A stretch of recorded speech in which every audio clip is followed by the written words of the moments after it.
All right, today we're going to talk about a piece of legislation that is truly trying to reshape our digital lives.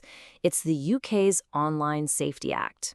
Now, this is one of the most ambitious and, frankly, controversial internet laws in the entire world, and it was passed in late 2023 with a really clear, really powerful goal. I mean, just look at that statement. The mission is to make the UK the safest place in the world to be online. And that's a goal that's hard to argue with, right? Especially when you think about protecting kids online. But as we're about to see, how you get to that safety is where everything gets incredibly complicated. And that really gets to the core of what we're talking about today. The Act creates this huge tension, and it forces us to ask, what is the real cost of this particular brand of safety?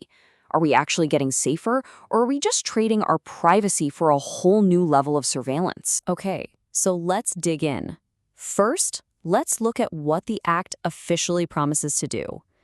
The government has been very clear about its objectives. It pretty much boils down to three big things. First, and most importantly for the public, is protecting children, using things like age verification to shield them from harmful material. Second, it's about forcing platforms to find and get rid of illegal content. And third, this is the one that changes everything. It creates a legal duty of care, which makes these companies directly responsible for the risks on their platforms. So how in the world does the government plan to enforce all that? Well, the entire law really hinges on this one central idea, the duty of care. Let's break down what that actually means, because it's a huge deal. This duty of care is a massive, massive shift. Platforms used to be mostly reactive. They take down illegal stuff after someone reported it. This law completely flips that script. Now they have to proactively design their systems from the ground up to prevent harm from even happening. That is a fundamental, game-changing shift in legal responsibility. So who has to follow these rules? The net here is unbelievably wide. This isn't just about Facebook and TikTok. We're talking private messaging apps like WhatsApp and Signal. We're talking search engines like Google, even online gaming chats and the comment sections on news websites. Basically, if your service has content made by users and people in the UK can see it, you're probably on the hook. And get this, the definition of content is just as massive. Of course, it's text, images, and videos. But it's also your private voice messages, the files you share, and it even includes things like emoji reactions, likes, and polls. This law reaches into almost every single way we communicate online, and it doesn't really care if it's a public post or a private message between two people. And this is where we hit the absolute heart of the controversy. Because the law's goal of scanning all content is on a direct collision course with the very technology that keeps our digital lives private and secure, end-to-end encryption. So here's the technical paradox, the impossible problem.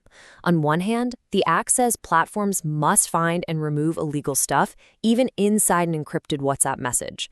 But on the other hand, the entire point of end-to-end encryption, the very math it's built on, is to make it impossible for anyone, including WhatsApp, to read that message. You just can't do both. And the stakes could not be higher. This quote from Meredith Whittaker, the president of Signal, really says it all. She and leaders at places like Apple and WhatsApp have basically said they will not break their own security. They argue that if you create a backdoor for the good guys, you've also just created a wide open door for criminals and hostile governments to walk right through. And it's not just them. The consensus among security experts is overwhelming. They say what the government is asking for just isn't possible. Over 100 top cryptographers have signed letters saying there is no way to scan encrypted data without destroying security for everybody.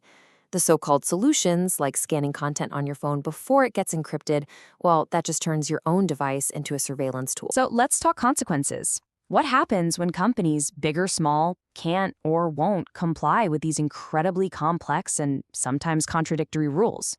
Well, the penalties are designed to be absolutely massive. We're talking huge fines, up to 10% of a company's global annual revenue. For a company like Meta or Google, that's a fine that could easily run into the billions. Billions with a B.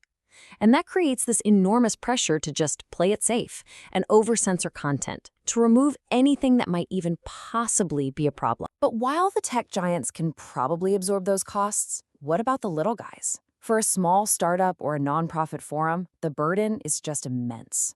We're talking hundreds of thousands of pounds a year and tying up your entire engineering team for months. Many small platforms just can't do it. And the result?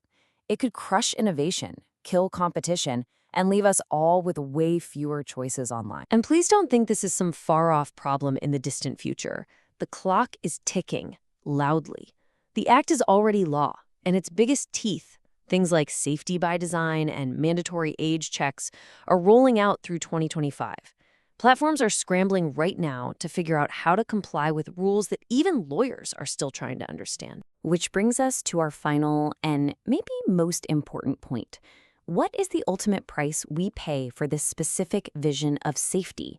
Because what we're really seeing here is a clash of two totally different philosophies. At the end of the day, this isn't a simple argument of safety versus privacy. It's really a clash between two conflicting definitions of security itself.